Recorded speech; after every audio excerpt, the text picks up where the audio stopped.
ஓம் சாந்தி 8/5/2024 காலை முரளி பாப்தாதா மதுபன்.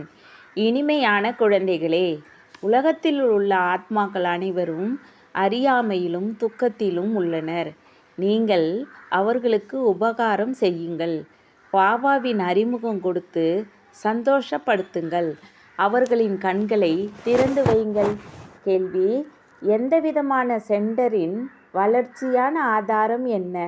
பதில்: சுயநலமற்ற உண்மையான மனதுடன் கூடிய சேவை. உங்களுக்கு சதா சேவையில் ஆர்வம் இருக்குமானால் உண்டியல் நிறைந்து கொண்டே இருக்கும். எங்கே சேவை செய்ய முடியுமோ அங்கே ஏற்பாடு செய்ய வேண்டும். யாரிடமும் கேட்கக்கூடாது. கேட்பதை விட இரத்தல் மேலானது. தாமாகவே அனைத்தும் வரும். நீங்கள் வெளியில் உள்ளவர்களைப் போல் சந்தா வசூல் செய்யக்கூடாது. கேட்பதால் சென்டர் விரைவில் நிரம்பாது. அதனால் கேட்காமலே சென்டரை பராமரியுங்கள். ஓம் சாந்தி. ஆன்மீக குழந்தைகள் இங்கே அமர்ந்திருக்கிறார்கள். புத்தியில் இந்த ஞானம் எப்படி உள்ளது? எப்படி நாம் ஆரம்பத்தில் மேலிருந்து வருகின்றோம்? எப்படி விஷ்ணு அவதாரத்தின் ஒரு விளையாட்டை காட்டுகின்றனர். விமானத்தில் அமர்ந்து கொண்டு பிறகு கீழே வருகின்றனர். இப்போது குழந்தைகளாகிய நீங்கள் புரிந்து கொண்டீர்கள். என்னென்ன காட்டுகின்றார்களோ அவை அனைத்துமே தவறானவை. இப்போது நீங்கள் புரிந்து கொண்டீர்கள். நம் ஆத்மாக்கள் உண்மையில் எங்கே வசிப்பவர்கள்? எப்படி மேலிருந்து பிறகு இங்கே வருகின்றோம்? எப்படி 84 பிறவிகளின் பாகத்தை நடித்து தூய்மையற்றவர்களாகின்றோம்? இது நினைவில் இருக்க வேண்டும். இப்போது மீண்டும் பாபா தூய்மையாக்குகின்றார். இதுவோ நிச்சயமான மாணவர்களாகிய உங்களுடைய புத்தியில் இருக்க வேண்டும். 84 பிறவி சக்கரத்தை எப்படி சுற்றி வருகின்றோம்? இது நினைவில் இருக்க வேண்டும். பாபா தான் புரிய வைக்கின்றார். நீங்கள் எப்படி 84 பிறவிகள் எடுக்கிறீர்கள் என்று. கல்பத்தின் ஆயுளுக்கு மிக நீண்ட காலம் கொடுத்த காரணத்தால் இவ்வளவு சுலபமான விஷயங்களை கூட மனிதர்கள் புரிந்து கொள்ளவில்லை. அதனால் குருட்டு நம்பிக்கை என்று சொல்லப்படுகிறது. வேறு என்னென்ன தர்மங்கள் உள்ளனவோ அவை எப்படி ஸ்தாபனை ஆகின்றன என்பதையும் நீங்கள் அறிவீர்கள். மறுபிறவி எடுத்து எடுத்து பாகத்தை நடித்து நடித்து இப்போது கடைசியில் வந்து சேர்ந்திருக்கிறீர்கள். இப்போது மீண்டும் திரும்பி செல்கிறீர்கள். இந்த ஞானம் குழந்தைகளாகிய உங்களுக்குத்தான் உள்ளது. உலகில் வேறு யாரும் இந்த ஞானத்தை அறிந்திருக்கவில்லை. 5000 ஆண்டுகளுக்கு முன்பு சொர்க்கம் இருந்ததாக சொல்கிறார்கள். ஆனால் அது என்னவாக இருந்தது என்பது அவர்களுக்கு தெரியாது. நிச்சயமாக ஆதி சனாதன தேவி தேவதைகளின் ராஜ்யம் இருந்தது. இதை முற்றிலும் அறியாமல் இருக்கிறார்கள். நீங்கள் புரிந்து கொண்டு இருக்கிறீர்கள். நாமும் முதலில் தெரியாமல் தான் இருந்தோம். மற்ற தர்மங்களை சேர்ந்தவர்கள் இதுபோல் தங்கள் தர்ம ஸ்தாபர்களை பற்றியே அறியாதவர்களாக இருப்பது இல்லை. நீங்கள் இப்பொழுது அறிந்து கொண்டவர்களாக ஞானம் நிறைந்தவர்களாக ஆகியிருக்கிறீர்கள். மற்றுமுள்ள முழு உலகத்தாரும் அறியாது இருக்கின்றனர். நாம் எவ்வளவு புத்திசாலியாக ஆகியிருந்தோம். பிறகு இப்போது புத்தியற்றவர்களாக ஏதும் அறியாதவர்களாக ஆகியிருக்கிறோம். மனிதர்களாக இருந்து கொண்டு அல்லது நடிகர்களாக இருந்து கொண்டு நாம் அறியாது இருந்தோம். ஞானத்தின் தாக்கத்தை பாருங்கள் எப்படி இருக்கிறது. இதை நீங்கள் தான் அறிவீர்கள். ஆக குழந்தைகளாகிய உங்களுக்கு உள்ளுக்குள் எவ்வளவு மகிழ்ச்சி பொங்கி எழ வேண்டும். எப்போது நடைமுறையில் அனுபவம் ஆகின்றதோ அப்போதுதான் உள்ளுக்குள் அந்த குஷி வரும். நீங்கள் அறிவீர்கள். நாம் ஆரம்பத்தில் எப்படி வந்தோம், பிறகு எப்படி சூத்திர குலத்திலிருந்து பிராமண குலத்திற்கு மாறினோம். இந்த சிருஷ்டியின் சக்கரம் எப்படி சுற்றுகிறது என்பதை உங்களை தவிர உலகத்தில் வேற யாரும் அறிய மாட்டார்கள். உள்ளுக்குள் இந்த ஞான நாட்டியம் நடைபெற வேண்டும். பாபா நமக்கு எத்தகைய அற்புதமான ஞானத்தை கொடுக்கின்றார். இந்த ஞானத்தின் மூலம் நாம் நம்முடைய ஆஸ்தியை பெறுகின்றோம். எழுதப்பட்டும் உள்ளது. ராஜயோகத்தின் மூலம் நான் உங்களை ராஜாவுக்கெல்லாம் மேலான ராஜா ஆக்குகின்றேன். ஆனால் எதுவும் புரியவில்லை. இப்போது புத்தியில் முழு ரகசியம் வந்துவிட்டது. நாம் சூத்திரரில் இருந்து இப்பொழுது மீண்டும் பிராமணர் ஆகின்றோம். இந்த மந்திரம் புத்தியில் உள்ளது.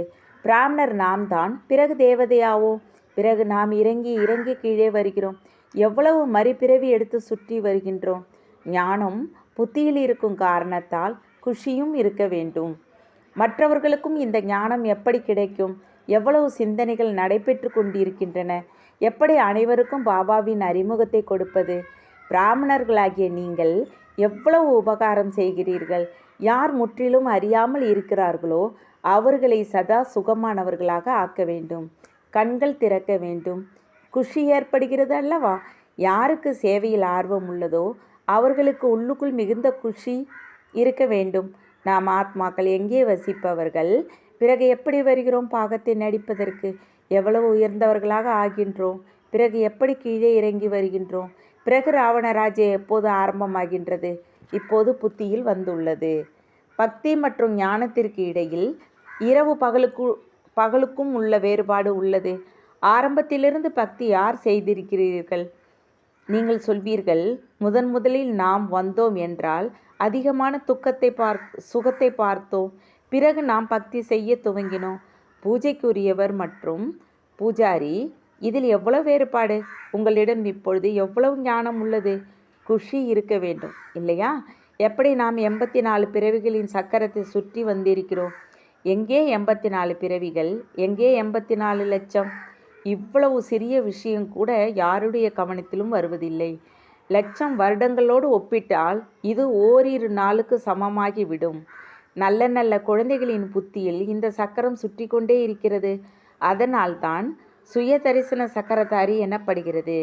சத்தியுகத்தில் இந்த ஞானம் இருப்பது இல்லை. சொர்க்கத்தை பற்றி எவ்வளவு மகிமை பாடப்பட்டுள்ளது. அங்கே பாரதம் மட்டுமே இருந்தது. எது இருந்ததோ அது மீண்டும் உருவாகியே தீர வேண்டும். வெளியில் பார்ப்பதற்கு எதுவும் தெரிவதில்லை. சாட்சாத்காரம் ஆகின்றது. நீங்கள் அறிவீர்கள், இந்த பழைய உலகம் முடிந்தாக வேண்டும். பிறகு நம்பர்வார் நாம் புதிய உலகில் வருவோம். ஆத்மாக்கள் பாகத்தை நடிப்பதற்காக எப்படி வருகின்றனர் என்பதை நீங்கள் புரிந்து கொண்டீர்கள். நாடகத்தில் காட்டப்படுவது போல் ஆத்மாக்கள் மேலிருந்து இறங்குவது இல்லை. ஆத்மாவையோ இந்த கண்களால் பார்க்க முடியாது. ஆத்மா எப்படி வருகிறது? சிறிய உடலில் எப்படி பிரவேசமாகிறது? இது மிக பெரிய அற்புதமான விளையாட்டாகும். இது ஈஸ்வரிய படிப்பு. இதில் இரவும் பகலும் சிந்தனை செல்ல வேண்டும். நாம் ஒரு தடவை புரிந்து கொள்கிறோம், அதாவது பார்க்கின்றோம், பிறகு வர்ணனை செய்கின்றோம். முன்பு மாயாஜாலம் செய்பவர்கள் அநேக பொருள்களை வெளியில் எடுத்து காட்டினார்கள். பாபாவையும் மந்திரவாதி, வியாபாரி, நகை வியாபாரி என்றெல்லாம் சொல்கிறார்கள் இல்லையா? ஆத்மாவில் தான் ஞானம் முழுவதும் இருக்கிறது. ஆத்மாதான் ஞானக்கடல். பரமாத்மாவும் ஆத்மாவும். மேலும் பரமாத்மா தான் ஞானக்கடல் என சொல்கிறார்கள். ஆனால் அவர் யார்? அவர் எப்படி அவர் மந்திரவாதி? இது யாருக்கும் தெரியாது. முன்பு நீங்களும் இதை புரிந்து கொள்ளாது இருந்தீர்கள். இப்பொழுது பாபா வந்து தேவதையாக ஆக்குகின்றார். உள்ளுக்குள் எவ்வளவு குஷி இருக்க வேண்டும். ஒரு பாபா தான் ஞானம் நிறைந்தவர். நமக்கு கற்பிக்கவும் செய்கின்றார். இந்த குழந்தைகளாகிய நீங்கள் மட்டுமே அறிந்திருக்கிறீர்கள். இரவும் பகலும் இந்த சிந்தனை இருந்து கொண்டே இருக்க வேண்டும். இந்த எல்லையற்ற நாடகத்தின் ஞானத்தை ஒரு பாபா மட்டுமே சொல்ல முடியும். வேற யாரும் சொல்ல முடியாது. பாபா பார்த்திருக்கிறாரா என்ன? ஆனால் அவருக்குள் ஞானம் முழுவதும் உள்ளது. பாபா சொல்கிறார், சத்தியுக திரேதாவில் நான் வருவது இல்லை, ஆனால் ஞானம் முழுவதையும் சொல்கிறேன். அதிசயமாக இருக்கிறது அல்லவா? யார் இந்த நாடகத்தின் பாகம் எதையும் எடுத்துக்கொண்டது இல்லையோ அவர் எப்படி சொல்கிறார்? பாபா சொல்கிறார், நான் எதையும் பார்ப்பதில்லை. நான் சத்தியுக திரேதாவில் வருவதும் இல்லை. ஆனால் எனக்குள் எவ்வளவு ஞானம் உள்ளது. நான் அதை ஒரே ஒரு முறை வந்து உங்களுக்கு சொல்கிறேன். நீங்கள் பாகத்தை நடித்தீர்கள். நீங்கள் அதை அறிந்திருக்கவில்லை. யார் எந்த ஒரு பாகத்தையும் நடிக்கவே இல்லையோ அவர் அனைத்தையும் சொல்கிறார். இது அதிசயம் இல்லையா? நான் பார்த்தாரே, நாம் எதையும் அறிந்து கொண்டு இருக்கவில்லை. ஆனால் பாபாவிடம் எவ்வளவு ஞானம் முழுவதும் உள்ளது. பாபா சொல்கிறார், நான் சத்தியுக திரேதா யுகத்தில் வருவது இல்லை உங்களுக்கு அனுபவம் சொல்வதற்கு. டிராமாவின் அனுசாரம் பார்க்காமலே, அனுபவம் செய்யாமலே முழு ஞானத்தையும் தருகின்றேன். எவ்வளவு பெரிய அதிசயம்! நான் பாகத்தை நடிப்பதற்கு வருவதே இல்லை. ஆனால் உங்களுக்கு பாகம் முழுவதையும் சொல்லி வைக்கின்றேன். அதனால்தான் என்னை நாலேஜிபுல் என்கின்றனர். ஆக பாபாதான் சொல்கிறார், இனிமையிலும் இனிமையான குழந்தைகளே, தனக்கு முன்னேற்றத்தை அமைத்து கொள்ள வேண்டுமானால் தன்னை ஆத்மா என உணருங்கள். இது விளையாட்டு. நீங்கள் மீண்டும் இது போலவே விளையாடுவீர்கள். தேவதை ஆவீர்கள். பிறகு கடைசியில் சுற்றி வந்து மனிதர்களாக ஆவீர்கள். வியப்படைய வேண்டும் இல்லையா? பாபாவுக்கு இந்த ஞானம் எங்கிருந்து வந்தது? அவருக்கோ எந்த ஒரு குருவும் கிடையாது. டிராமா படி முதலில் இருந்தே அவருக்குள் பாகத்தை நடிப்பதற்கு என்று விதிக்கப்பட்டுள்ளது. இதை இயற்கை என்று தானே சொல்வீர்கள் இல்லையா? ஒவ்வொரு விஷயமும் அற்புதமானதாகும். ஆக பாபா அமர்ந்து புதிய புதிய விஷயங்களை சொல்லி புரிய வைக்கின்றார். அத்தகைய தந்தையை எவ்வளவு நினைவு செய்ய வேண்டும்? 84 பிறவிகளின் சக்கரத்தை நினைவு செய்ய வேண்டும். இந்த ரகசியத்தையும் பாபா சொல்லி புரிய வைக்கின்றார். விராட ரூப சித்திரம் எவ்வளோ நன்றாக இருக்கிறது. லட்சுமி நாராயணர் அல்லது விஷ்ணுவின் சித்திரத்தை உருவாக்குகிறார்கள். நாம் எப்படி 84 பிறவிகளில் வருகிறோம் என்பதை காட்டுகிறார்கள். நாம் தான் தேவதையாக, பிறகு சத்திரியராக, வைசியராக, பிறகு சூத்திரராக ஆனோம். இதை நினைவில் செய்வதில் என்ன கஷ்டம் உள்ளது? பாபா ஞானம் நிறைந்தவர். அவர் யாரிடமும் படித்ததில்லை. சாஸ்திரங்கள் முதலியவற்றையும் படித்ததில்லை. எதையும் படிக்காமல், எந்த குருவையும் வைத்து கொள்ளாமல் இவ்வளோ முழு ஞானம் முழுவதும் அமர்ந்து சொல்கிறார் என்றால், இதுபோல் ஒருபோதும் யாரையும் பார்த்ததில்லை. பாபா எவ்வளவு இனிமையானவர். பக்தி மார்க்கத்தில் யார் யாரையோ இனிமையானவர்கள் என நினைக்கிறார்கள். யாருக்கு என்ன தோன்றுகிறதோ அதன்படி பூஜை செய்ய தொடங்குகின்றனர். பாபா வந்து அனைத்து ரகசியங்களையும் சொல்லி புரிய வைக்கின்றார். ஆத்மாதான் ஆனந்த ஸ்வரூபம். பிறகு ஆத்மாதான் துக்க ரூபத்தில் சீச்சி ஆகிவிடுகிறது. பக்தி மார்க்கத்திலோ நீங்கள் எதுவும் தெரியாது இருந்தீர்கள். எனக்கு எவ்வளவு மகிமை செய்கிறார்கள், ஆனால் எதையும் தெரிந்து கொண்டிருக்கவில்லை. இதுவும் கூட எவ்வளவு அற்புதமான விளையாட்டு. இந்த விளையாட்டு முழுவதையும் பாபா சொல்லி புரிய வைத்திருக்கிறார். இவ்வளவு சித்திரங்கள், ஏணிப்படி முதலியவற்றை ஒருபோதும் பார்த்தது கூட இல்லை. இப்போது பார்க்கிறார்கள், கேட்கிறார்கள் என்றால் சொல்லவும் செய்கின்றார்கள். இந்த ஞானமோ யதார்த்தமானது என்று. ஆனால் காமம் மகா சத்துரு, மிகப்பெரிய எதிரி. இதன் மீது வெற்றி கொள்ள வேண்டும். இதை கேட்டு மந்தமாகி விடுகிறார்கள். நீங்கள் எவ்வளவு சொல்லி புரிய வைக்கிறீர்கள், ஆனாலும் புரிந்து கொள்வதே இல்லை. எவ்வளவு முயற்சி செய்ய வேண்டியுள்ளது, இதையும் அறிந்திருக்கிறீர்கள். கல்பத்திற்கு முன்பு யார் புரிந்து கொண்டார்களோ அவர்கள்தான் புரிந்து கொள்வார்கள். தெய்வீக பரிவர்த்தனை சேர்ந்தவர்களாக, தெய்வீக பரிவாரத்தை சேர்ந்தவர்களாக ஆகக்கூடியவர்கள் யாரோ அவர்களுக்குத்தான் தாரணையாகும். நீங்கள் அறிவீர்கள், நாம் ஸ்ரீமத்துப்படி ராஜஸ்தானியை ஸ்தாபனை செய்து கொண்டிருக்கிறோம். பாபாவின் கட்டளையாவது மற்றவர்களையும் உங்களைப் போல ஆக்குங்கள். பாபா ஞானம் முழுவதையும் சொல்லிக்கொண்டு இருக்கிறார். நீங்களும் சொல்லிக்கொண்டு இருக்கிறீர்கள். ஆக நிச்சயமாக இந்த சிவபாபாவின் ரதமும் கூட சொல்ல முடியும். ஆனால் தன்னை குப்தமாக ஆக்கிக் கொள்கிறார். நீங்கள் சிவபாபாவையே நினைவு செய்து கொண்டு இருங்கள். இவருக்கு, அதாவது பிரம்மாவுக்கு மகிமையும் கூட செய்ய வேண்டாம். அனைவருக்கும் சத்கதி அளிப்பவர், மாயாவின் சங்கிலியிலிருந்து விடுவிப்பவர் ஒருவர்தான். பாபா எப்படி வந்து உங்களை புரிய வைக்கிறார்? உங்களுக்கு இது குழந்தைகளாகிய உங்களை தவிர வேற யாருக்கும் தெரியாது. ராவணன் என்பதின் என்ன பொருள் என்பது கூட மனிதர்களுக்கு தெரியாது. ஒவ்வொரு வருடமும் எரித்து கொண்டே வந்திருக்கின்றனர். விரோதியின் உருவ பொம்மையை எரிப்பதற்காக உருவாக்குகிறார்கள் இல்லையா? உங்களுக்கு இப்பொழுது தெரிந்துவிட்டது. ராவணன் பாரத தேசத்தின் விரோதி. பாரதத்தை எவ்வளவு துக்கம் நிறைந்தவதாக, ஏழையாக ஆக்கிவிட்டுள்ளான். அனைவரும் 5 விகாரங்களாகிய ராவணனின் கூண்டுக்குள் சிறையடைக்கப்பட்டுள்ளனர். குழந்தைகளுக்கு உள்ளுக்குள் இது வர வேண்டும். எப்படி மற்றவர்களையும் ராவணனிடமிருந்து விடுவிப்பது? சேவை நடைபெற வேண்டுமானால் அதற்கான ஏற்பாடு செய்ய வேண்டும். உண்மையான மனதுடன், சுயநலமற்ற பாவத்துடன் சேவை செய்ய வேண்டும். பாபா சொல்கிறார், இத்தகைய குழந்தைகளின் உண்டியை நான் நிரப்புகிறேன். டிராமாவில் இது நிர்ணயிக்கப்பட்டுள்ளது. சேவைக்கான நல்ல வாய்ப்பு இருக்குமானால் இதில் கேட்க வேண்டிய தேவையே இல்லை. பாபா சொல்லியிருக்கிறார், சேவை செய்து கொண்டே இருங்கள். யாரிடமும் எதையும் கேட்க வேண்டாம். கேட்பதை விட இறப்பது மேல். தானாகவே உங்களிடம் வந்துவிடும். கேட்பதால் சென்டர் இவ்வளவு வேகமாக நிரம்பாது. கேட்காமல் நீங்கள் சென்டரை பராமரியுங்கள். தானாகவே அனைத்தும் வந்து கொண்டிருக்கும். அதில் சக்தியும் இருக்கும். எப்படி வெளியில் உள்ளவர்கள் சந்தா வசூலிக்கிறார்களோ அதுபோல் நீங்கள் செய்யக்கூடாது. மனிதர்களை ஒருபோதும் பகவான் என்று சொல்ல மாட்டார்கள். ஞானம் விதையாக உள்ளது. விதை வடிவமான பாபா வந்து உங்களுக்கு ஞானம் தருகின்றார். விதைதான் ஞானம் நிறைந்தது இல்லையா? ஜட விதைகளோ வர்ணனை செய்ய முடியாது. நீங்கள் வர்ணனை செய்கிறீர்கள். அனைத்து விஷயங்களையும் உங்களால் புரிந்து கொள்ள முடியும். இந்த எல்லையற்ற மரத்தை பற்றி யாரும் புரிந்து கொள்ளவில்லை. எல்லையற்ற குழந்தைகளாகிய நீங்கள் அறிவீர்கள். நம்பர்வார் புருஷார்த்தத்தின் அனுசாரம் பாபா சொல்லி புரிய வைக்கிறார். மாயாவும் சக்தி வாய்ந்தது. கொஞ்சம் சகித்து கொள்ளவும் வேண்டியுள்ளது. எவ்வளவு கடுமையான விகாரங்கள்! நல்ல நல்ல சேவை செய்கின்ற குழந்தைகளுக்கு கூட போக போக மாயாவின் அடி விழுந்து விடுகிறது. நாங்கள் விழுந்து விட்டோம் என்று சொல்கிறார்கள். ஏணிப்படியில் மேலே ஏறி ஏறி பிறகு கீழே இறங்கி விடுகின்றனர். ஆக சம்பாதித்த வருமானம் காணாமல் போய் விடுகிறது. தண்டனை கண்டிப்பாக கிடைத்தாக வேண்டும். பாபாவிடம் உறுதிமொழி எடுக்கின்றனர். இரத்தத்தினால் கூட எழுதி கொடுக்கின்றனர். பிறகு காணாமல் போய் விடுகின்றனர். பாபா பக்காவாக ஆக்குவதற்காக பார்க்கவும் செய்கிறார்.